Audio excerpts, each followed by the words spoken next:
Saint Luke, also known as Luke the Evangelist, is one of the four authors of the New Testament Gospels.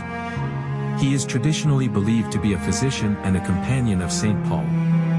Saint Luke is credited with writing the Gospel of Luke and the Acts of the Apostles, which provides a two-part account of the life of Jesus and the early Christian church. The Gospel of Luke emphasizes compassion, forgiveness, and the inclusion of marginalized groups. In this series, Father Benoit Standaert unpacks the writings of Saint Luke, bringing to us a greater understanding of this evangelist and his writings. As we approach Advent, this series would be instrumental in our preparation for the Gospel according to Saint Luke. Our help is in the name of the Lord, who made heaven and earth.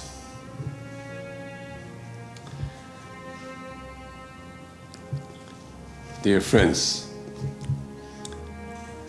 we are still inside this large section that Luke has introduced in the narrative of Mark. As you may remember, twice he did that. He cut open the film of Mark and introduced one or two chapters, for instance, chapters 6 and 7 of his Gospel are introduced until chapter 8, the beginning verses, just before the speech of Jesus in parables in Mark chapter 4. But the longer introduction is 7 chapters, from 10 to 16, with a little introduction and a little conclusion, the end of chapter 9 and the beginning of chapter 17. That is his great introduction. Okay. Now we have seen the middle, chapter 13, and we have seen the first part, chapter 10, 11. We didn't say a word on chapter 12, but it's also 5 little units that are well balanced. You can make that kind of analysis. But this afternoon I would like to comment with you chapters 14 and 15. Just being attentive to whom Jesus is speaking and in what kind of form he is bringing that. These are the two very first questions we may always ask when we read the Gospel of Luke, because he looks for balance, for antithesis, for parallelism in several modes. Now, 14 and 15 are one section in his Gospel. Inside the lower section, from 10 to 16. These two are together just like 10, 11 are together. That means in 3 parts. A first part addressed to a well-qualified public, a second part addressed to another type of public, and the last part addressed again to the same public as the first part. Who is more or less missing in this section are the disciples. And this is surprising and also interesting. We have 3 parts. We may be sure more or less a priori that what is in the middle is the most important thing. It is short, but it is very intense. You will hear it 3 times. He will say, "He cannot be my disciple. He cannot be my disciple. He cannot be my disciple." In no other gospel he speaks so formally. In this section, he wants to give the essential conditions. If you don't respect this condition, this third condition, you cannot be my disciple. That is in the center. What is in the beginning? The opening, the first verses of chapter 14 is that we find Jesus at home by a Pharisee. We will see that he shares the table of the Pharisees more than once, at least 3 times in his gospel, in the Gospel of Luke. But it may be surprising. You have a feeling of a kind relationship. We have already seen in chapter 13, just some verses earlier, that Pharisees advise Jesus to leave the country because Herod is dangerous and could kill him. And Jesus gives an answer. But anyhow, these Pharisees are somehow ambiguous in their relationship to Jesus. Maybe kind and maybe opposition. In the vision of Luke, the group of disciples and the group of the Pharisees are 2 possibilities of the community. They are not just an antithesis in the life of Jesus, they are 2 ways. Be careful, be a true disciple and not a false one, and be a critical Pharisee, otherwise you will become a member of the opposition.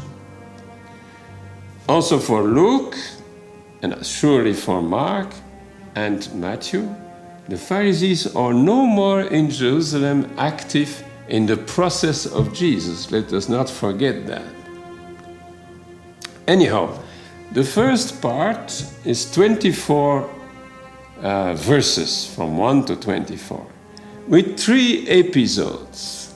And each time Jesus is telling a story.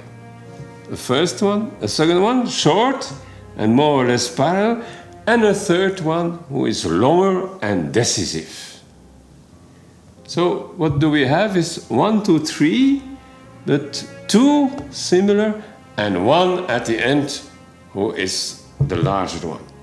When we go to chapter 15, we have more or less the same configuration, but Jesus is at home.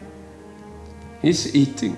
He's at a table together with sinners and tax collectors. And the Pharisees are on the street and they comment and they criticize the behavior of Jesus. His behavior is scandalous.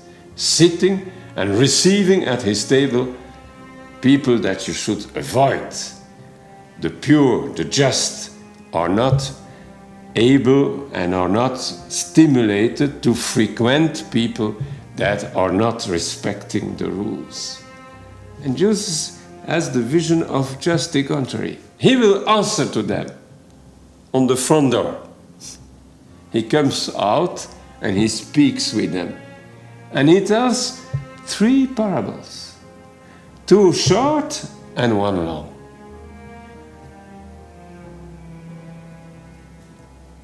The 2 short we know is the good shepherd and the woman who has lost her money in her house and cleans the whole house and makes feast after that. Just like the shepherd, he has found his 100 sheep and he makes a feast for it. Twice. 1, 2, 3. 2 little, 1 big. And the big one, as we know, is the big one, as we know, is the son. The lost son and the other son. And the feast that the father organized and the one who refused to enter in the feast, and that becomes a mirror for the Pharisees. They don't want to come and to enter and to sit at the table. The story stops. The father is speaking to the older son who is not entered in the house. And Jesus is speaking to the Pharisee who is not entered in the house. And we don't know what the story finally will be. We will step over to chapter 16, and again we will have 2 milieux, and there the disciples will appear again in the beginning of chapter 16.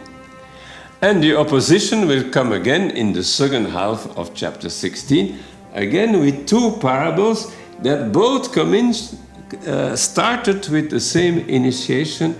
There was once a rich man who, and the story continues a first time, and who, and the story continues a second time with Lazarus and company.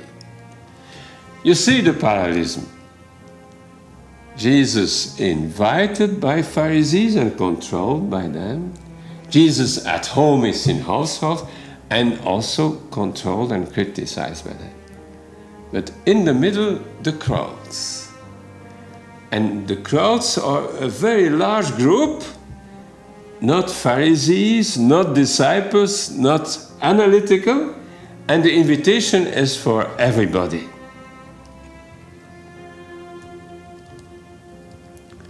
Let me read a little bit that you see. We have 3 parables in the first, 3 parables in the last story, and we will find 3 stories, 2 long and 1 short, just the opposite. But interwoven in the exhortation, if someone wants to come and follow me, and he does not respect the conditions, he cannot be my disciple. He cannot be my disciple. 3 times. Let us read. Now large crowds. And that means we don't know. Huh? Large crowds, good, bad, it's all mixed. We had to say, the people, Laos is there. We know this is qualified. This is the elected people. Now large crowds were going along with him, and he turned and said to them, so he's walking before, they are behind, and now the conditions to follow him.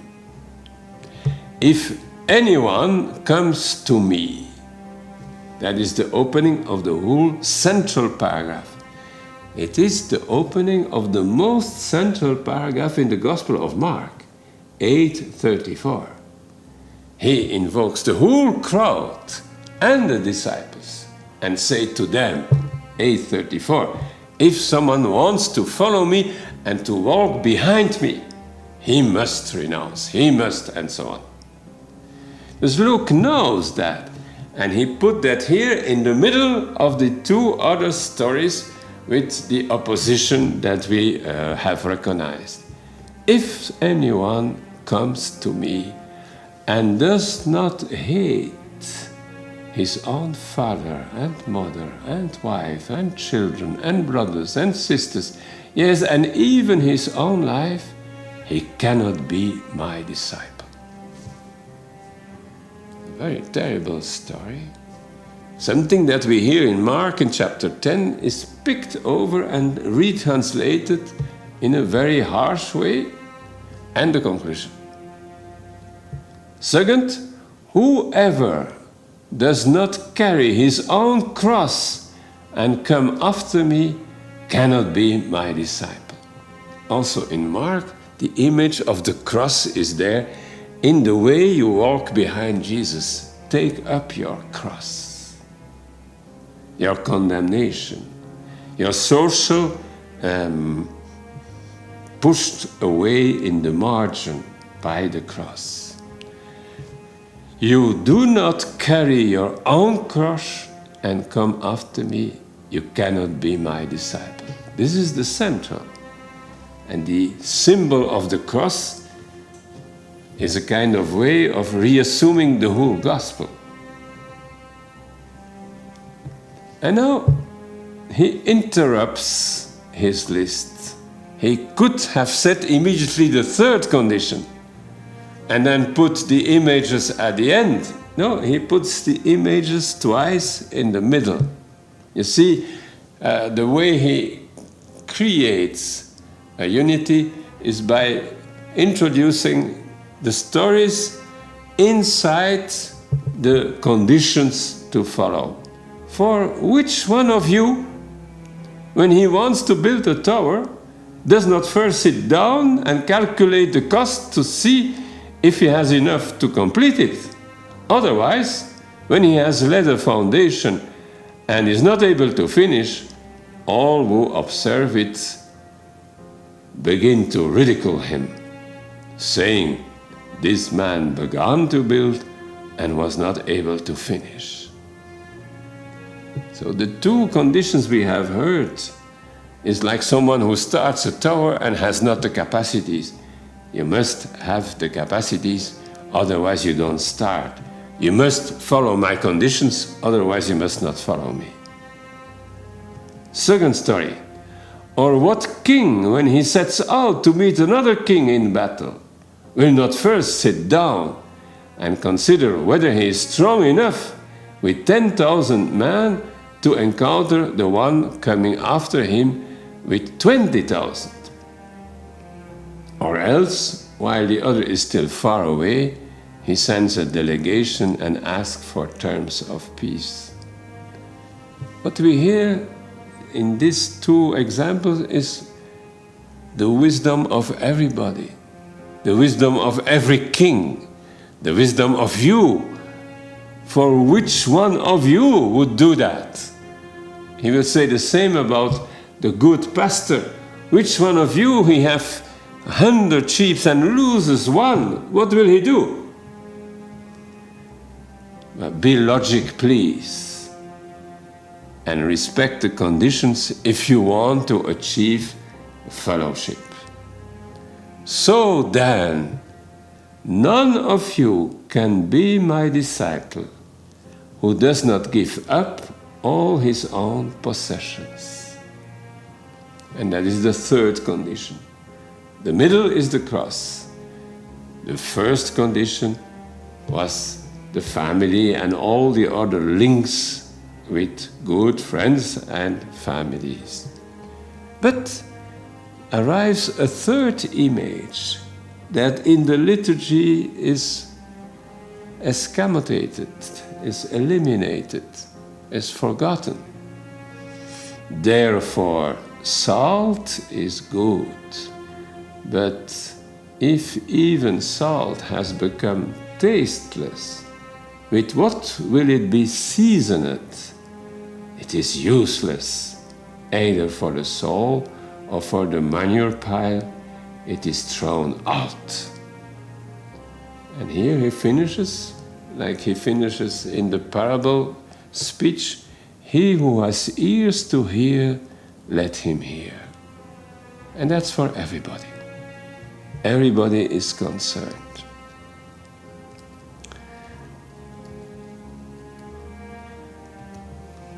We discover how carefully all this is put together in these three chapters, or in these two great chapters, 14 and 15, with elements that he found in the Gospel of Mark, in Matthew, or even in Q, but rearranged in a way that gives strength to the central idea.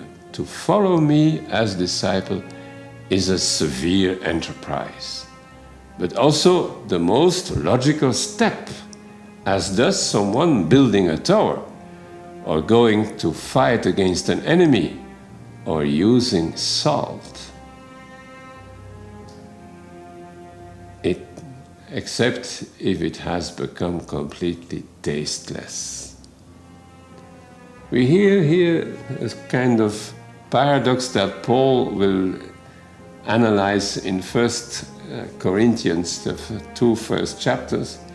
Wisdom and folly are put together. Be wise when you build a tower. Be wise when you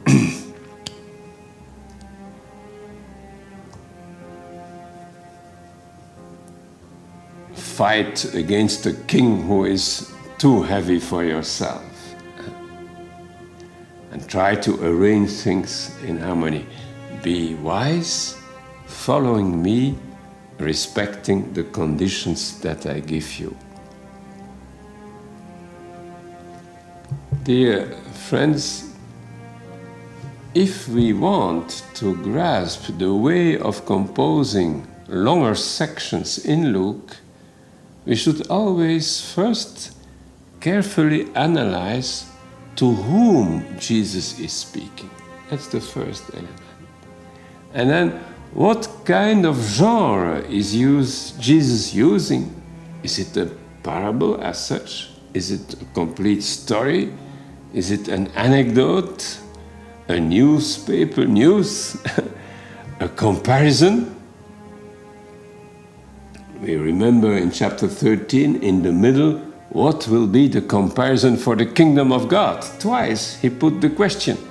And then he put someone in his field, and then someone as a woman in the kitchen, working with a bit of ferment so that the whole 120 liters are involved in a process of maturation. And only at the end we must ask the thematic, the real argument. Impressive here is that he put in the middle these severe conditions, 3 times formulated, and each time concluded by, "He cannot be my disciple." Let us try to follow him and to remember the conditions and to meet him then at the tables of the Pharisees or at his own table, even at the table of Martha and Mary, where we don't hear exactly what they have been eating, surprisingly. Maybe the real food was that necessary one food that Mary had received in conversation with Jesus. Let us give thanks. Our help is in the name of the Lord who made heaven and earth.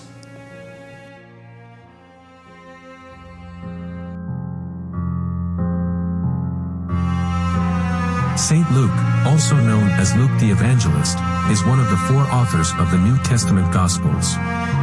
He is traditionally believed to be a physician and a companion of St. Paul. St. Luke is credited with writing the Gospel of Luke and the Acts of the Apostles, which provides a 2-part account of the life of Jesus and the early Christian church. The Gospel of Luke emphasizes compassion, forgiveness, and the inclusion of marginalized groups.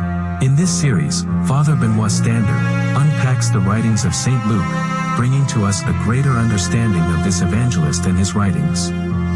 As we approach Advent, this series would be instrumental in our preparation for the Gospel according to St. Luke.